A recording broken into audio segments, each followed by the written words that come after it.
My 11th Circle presents Cricbuzz Live. We just await a single game in this tournament, the World Cup final. And we also know that there will be a brand new champion no matter what happens on Sunday, the 14th of July. With the 5-time champions eliminated, India also falling in that heartbreaker from Old Trafford, which now means it's either going to be England, who have been seeking this for so long and hanging on to it just like they've hung on to their Football World Cup triumph from 1966, and New Zealand, who have always been there in the semi-finals but just haven't figured out how to make that step forward, although they make it to the penultimate step in 2015.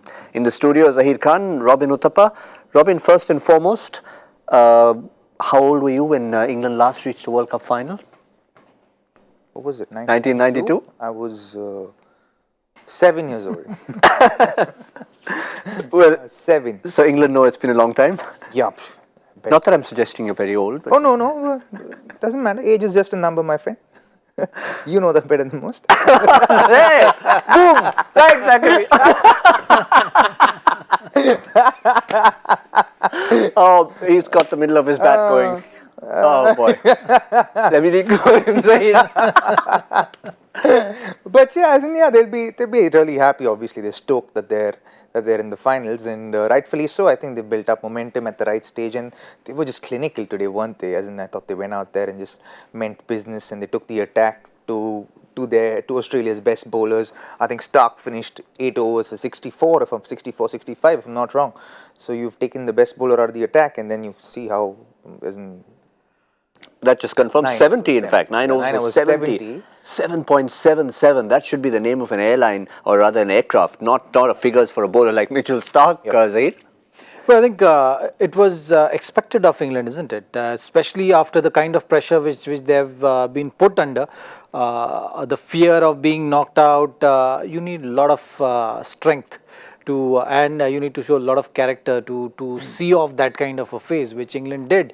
And I think that's something which really has worked on the morale of the team. You can see the team is very eager to be out there. The team is looking together. They're enjoying their cricket, and that's something which is important as well. And that keenness was seen today. They're actually rather than being cautious, tentative, they've been courageous and brave about their actions, and that's the kind of intent and the body language which we've seen today from this England side. And the only word which comes to my mind is today's performance was dominating. Right from the word go, they put Australian team under pressure, and they've sustained that pressure through and through. There was a partnership which was expected. A big game, big teams, when you're playing against, there will be some kind of resistance, which Australia did show.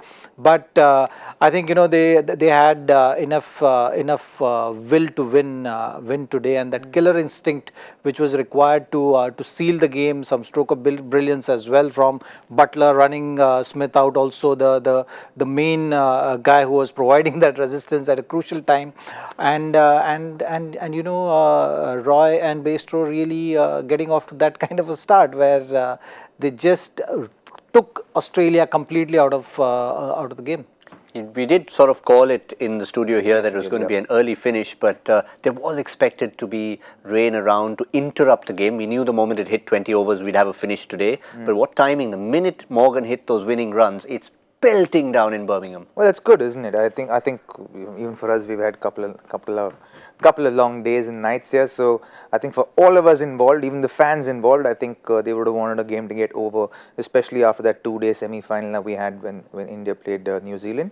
I think everyone wanted the game to get over today. But you have to give it up to those English openers. Yeah, they've gone out there and really dominated the attack. And again, and like we said before at the halfway show that they will go hard against this Australian lineup, because that would give them the advantage and that would take away all the momentum from Australia, and that is exactly what happened. They just went on the attack, took the best bowler out for runs. When Steve Smith came in with a bunny bowler, they took him out for runs. Steve Smith, Finch came in with Steve Smith. They took him out for runs. Didn't hesitate about it. Hit him for 2 or 3 sixes. I Three think. in a row. 3 in a row. So they were all about attack and taking the attack to the opposition. And they did play with a certain amount of discipline as well. If the balls weren't there to be hit, they defended. They let balls go. They weren't perturbed by the inside edges that went past, went down to short fine leg or fine leg. So they really held themselves really well mentally. And I think Jason Roy, I believe, would feel hard done by for missing out that 100. Yeah, without getting the edge that he thought it was there. But we just hope that it doesn't cost him, any issues with playing in the World Cup final.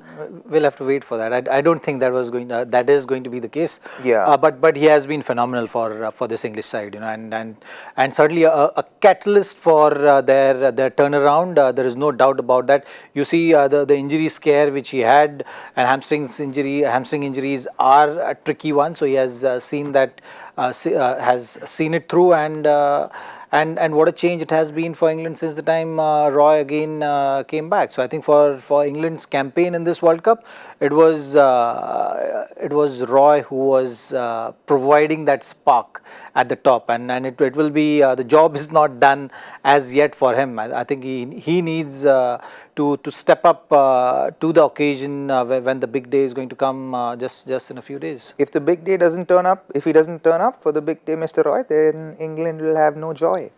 Absolutely No joy. Unlike us, we have joy here. Oh yes, we always do have, but yeah, at least it's not as bad as a football game, and it just takes a little slide, one extra yellow card that you weren't expecting, and you're off for the next game, which could be a World Cup final. Yeah. So, but again, a quick word on the English fans that we saw there. I mean, we were just saying that it's a little bit quiet, a little thanda without the Indian fans there, but finally, towards that latter half, we saw the typical football style singing getting going. Yeah, you would hear that. I think even in the finals you'll hear a lot of that. I think you'll predominantly be about 70% of English fans that are out on the field, maybe 10%, 15% of Indian fans, and then the 15% of New Zealand fans. So I hope the Indians support the New Zealand so that they have a little bit of support when they're playing in the final at Lord's there. But I think that it'll be a great game. I think I think it's refreshing to have a new winner, so to speak, in the World Cup. And for me, deservedly so, New Zealand's up there. They've been a side that have been contending. They are the nice guys of international cricket, and rightfully so, because they're genuine human beings and someone who really go out there and play their hearts out. So, you really wish that they would come out trumps in that game. Yeah, but from Australia's point of view, we built it up by reminding everyone that they've got a record to protect. Never lost a World Cup semi-final ever before. If they've got there, they've got one step ahead to the final and of course beyond. But this is where it now stands. Finally, it's 8-6. They've got that one tie, 1999, and that too, it was 213 that they managed to defend, if you can call it that. But for England, it's now 6-4. Couple that they've lost, but this important one that will not be a semi-final loss will be absolutely vital for them, because now they go to a final with the hope of doing what they couldn't do in 1992, which was go across the line in Melbourne. What about our My 11 Circle most valuable player? And I think we know that there was one man always in the lead. Absolutely brilliant from Jason Roy yet again. Didn't get to 100, but enough points in a match where it was not such a high-scoring game. Those runs from points, the boundaries, the sixes, they all count. And we, of course, means we can crown yet another champion for the semi-final. The My 11 Circle beat the expert champion, Babu More from Pune. Not too far, 482.25. So again, it just shows a reflection that these can be low-scoring games. But just to sum up Australia's campaign, as we did, not quite with the heavy heart that we did with Team India, but Australia will look back and say that they had their moments. They were going to be top of the group. Did they start losing that momentum in that South Africa game, or even before? I think a little even before, because of their injury concerns. I think somewhere, 3/4 of the way into the tournament, you felt like they began losing momentum, especially when you saw Khwaja holding his thigh, and then that game you felt like, hey, what's going to happen if this happens? And then Sean Marsh had a broken arm, even though he wasn't playing, so you had to bring in more players, and then more players coming in, and then who Marcus Stoinis was on standby, Mitchell Marsh flew in. So there was a lot that happened that stole their momentum away from them. and I think you could see it in that last game against South Africa. It was a little evident. But having said that, they've had a great tournament. They got to be really proud of themselves for the way they've played, especially since the how things have transpired over the last 12-18 months. Having said that, they should be really proud of the way they've played. They played a great tournament. Unfortunately, they were too top order dependent, and their bowling came good as well. But I think after that 5-wicket haul from Behrendorff, he didn't really do much for Australia. Mitchell Starc again being that lone guy who was getting all the wickets for them. So I think they would feel hard done, but they would really be proud of their effort in this World Cup. Let's sum up the efforts of Mitchell Starc, Zahir, because not only lone ranger, but have a look at the number of wickets. 27 wickets, which is the most wickets in a World Cup ever by a single bowler. Oh, he has been superb. He's someone who really kept that campaign really going strong for Australia as far as bowling was concerned. And not only this World Cup, even in the previous World Cup, he played a huge part. So he lived up to the expectations. Felt like towards the later half of the World Cup, he was tapering down a bit. Looked like there was some kind of concern which he had. Yeah, we saw him holding his leg. Looked like little fatigue was creeping in. But when you look at that numbers, it didn't really have any off days kind of outing as far as World Cup is concerned. Today's game you can't really count because Australia was way short of the pass score today on this track, and when you know that you're chasing something which is way below par, batsmen do get a better of you and look to put that kind of pressure, play with that much more freedom, which was the case today. I think today's performance shouldn't be scrutinized to that degree as far as bowling of Australians are concerned, but on the whole I think he has lived up to the expectations which he went in the tournament with, and the kind of protection which he was getting from Cricket Australia as well, in terms of making sure that what a vital cog Mitchell Starc is for this World Cup, and he's done a phenomenal job for his team. So just to sum up what's happened in only the second time that we've had this particular format in World Cup history. The last time around in 1992, the first time we saw coloured clothing, it was team number 2 playing team number 4 at the end of the league stage. Here, many years later, we've returned to that format, and again team number 1 is nowhere to be seen. In fact, neither is team number 2. It's third place playing 4th place in the World Cup final. So there have been no second chances for those top 2. Is that another topic for another day? It probably is. We won't take it anymore today. That's where it stands. India losing to New Zealand in the first semi-final at Old Trafford, and Australia falling well short of England in the second semi-final at Edgbaston in Birmingham. Gentlemen, you'd have to say, just in summary, that it's tough to say the best 2 teams made it, because in fairness they didn't. But the best 2 teams did make it. On the given day, they turned out better than the other teams. So you can't take away that credit. That would be unfair. Not to take away credit, but I'm just saying overall, if you were just to assess the teams, not just in performance, not just in 1, 2, 3, 4, in terms of sheer performance, which 2 would you put in the final? No sentiment involved. England and New Zealand. He's hitting the ball. Because that's who are in the finals, right? You got to respect the fact that they played good cricket, beat the best teams in the world, and are in the finals. So they are the best teams to be playing in the final. There's no question about it. All right. The best 2 teams are in the final. It is England, New Zealand. I think the real big news is that it's going to be a brand new winner. That's the final from Lords in London, Sunday, the 14th of July. The weather's expected to clear. In fact, they're probably expecting 27 or 28 degrees. So shake those jackets off. You won't need it if you're at Lords on that particular Sunday. Hey, but you all remember we were talking about this at the beginning of the game, the curse of Birmingham for Australia, not superseded yet. They've still lost again, right? And so you talked about it, 1993. Yeah, 1993 is the last time. 1999 was the last time they had a tie. Last time they won a game, and it was 1993. But after that, the only positive result they've had there is that tied game against South Africa, and then now again as in 2019, 20 years later, They still haven't broken that curse. Even in Test Now cricket, we know it's- why Australia was so desperate to play in Old Trafford rather Yeah, than playing yeah, in Birmingham. yeah, You know, yeah. we had not really seen the statistics, but Yeah. but in the match against South Africa, it was clearly seen the desperation in terms of winning that match and playing the best possible 11 and finishing. For many reasons, I think. They were already top of at the Old Trafford. They would not have had to unpack. Steve Waugh even was public to say that, listen, we'd rather play New Zealand. So, for a variety of reasons. Yeah, yeah. And Steve Waugh saw it coming. Well, but again, a few days ago in Durham, we were just covering yet another game at the World Cup, and it was England taking on New Zealand. Little did we know this was going to be a repeat of the final to come in a few days' time. England on that day, 305 for 8, and that was a comprehensive victory for England over New Zealand on that particular occasion. So I'm sure when it comes to the World Cup final, things have changed. New Zealand have a newfound confidence having beaten India. England too will be walking into that final with great confidence, but with the pressure of knowing that is cricket coming home. Because once those posters start going up, then you know you're starting to wonder, is it? Are we doing it all over again? Are we jinxing it?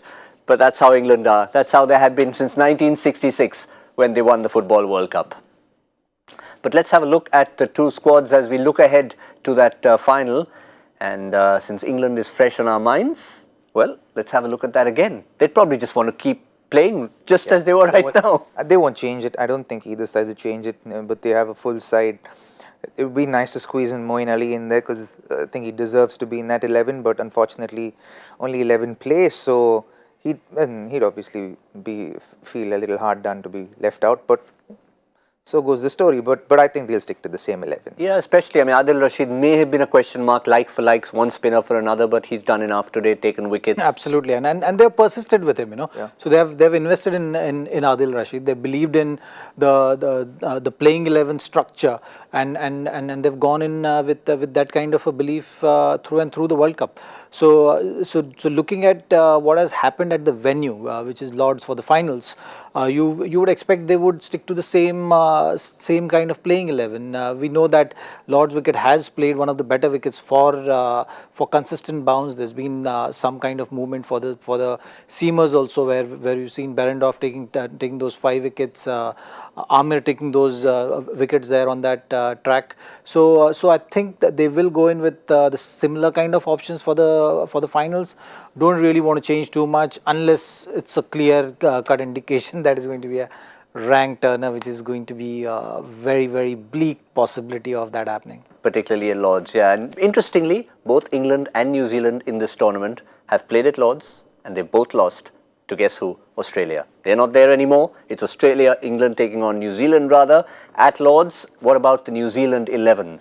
Yes, this is a squad of people who'll still be recovering from their celebrations in Birmingham, or rather in Manchester. And this is again something that looks fairly settled unless you're looking at perhaps Colin Munro for a final. I would look at Colin Munro instead of Henry Nicholls. I would still back Martin Guptill. I have a feeling the man's going to come good. You know, like he came good with that Dhoni throw. I think he's going to come good when it really matters for New Zealand, and I think they're going to entrust him with that faith, and then he's going to repose that in the finals. But Colin Munro would be a decent inclusion just for them to go out, go against England on a positive note, instead of trying to make sure that one guy holds one end up, because you have that in Kane Williamson already. You already have that in Rossdale. And then, the guys down the order are aggressive batsmen, so you need one more up there maybe, perhaps, so I think that would be the only change. They had played Ish Sodhi when they had played at Lords the last time around, but again, you reckon that they're not going to tamper with their bowling? Santner was outstanding. To me, it's going to be between the New Zealand bowling side and the strength of England batting side. That if you look at the two sides, what has been their strengths? With England, you always talk about them scoring 300 plus runs, having batting deep, and you have the power of Roy at the top. You have solidity of Root in the middle overs. So that's something which has always been the talk around England team. Wherein New Zealand so far in their campaign, their consistency lies in their bowling. and their bowling plans in terms of how they've operated. They've played all these low scoring matches, and that's something which may turn out to be a slightly advantageous because final pressure does produce those kind of games. So it goes in that kind of a direction on the finals day, where the conditions are supporting a little bit of seam bowling. The New Zealand bowlers, the number 4, number 5 bowlers also come to some good use, with Santner bowling so well, how we've seen in the tournament, the consistency of him. You know, it will be a contest between New Zealand's bowling and England's batting. So it's very important that New Zealand's bowling restricts England to a certain score for them to have a chance in the match. So far, they've not scored over 300, New Zealand, in this World Cup, and that has been the concern for them. So imagine if New Zealand batting first getting close to the 300 score or goes beyond that, I think they will fancy their chances any day to restrict any team on that particular day. So I think that's the game for me as far as final is concerned. I have a theory, Zach. I have a theory that New Zealand will be very happy to score 250 or 240 and defend the score. They've been doing that the whole tournament. No, I mean, so look. I have a feeling that, no, I'm just kidding, but I'm just saying, obviously if they get 300, their bowling lineup England would want to bat first, right? Yeah. And so far we've seen actually both the matches. In the hindsight, both the captains would have gone, oh, it was good toss to lose. Yeah. Because opt to bat and go out there and lose 3 wickets, and opt to bat New Zealand as well against India, wasn't really comfortable out there. So you had to be really smart in terms of knowing what is the right kind of total to win a game of cricket on that particular day. Yeah. And Williamson and Ross Taylor just somehow went in with the same kind of formula which they've been using, because they've not been used to looking at those 300 plus scores. So it actually worked in their favor. But imagine if they were looking to put runs on board which is in excess of 300, they might have got out to a similar kind of score what we've seen from Australia today. So I think all in all it will be dependent on finals.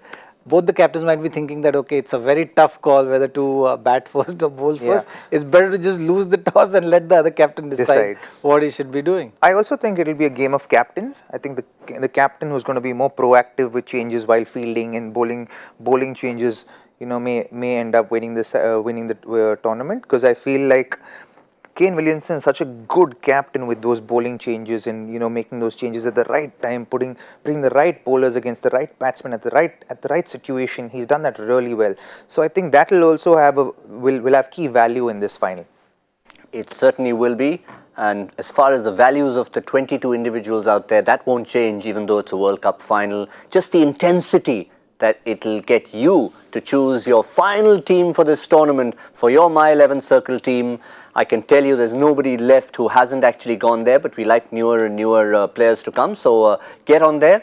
And of course, that man keeps his promise each and every time. Select the match, that is England versus New Zealand, the World Cup final. Pick your squad of 11, and then you've got to try and beat Dada. Hashtag Dada Kavada, 5 times the amount of cash. Yes. Are you playing as well?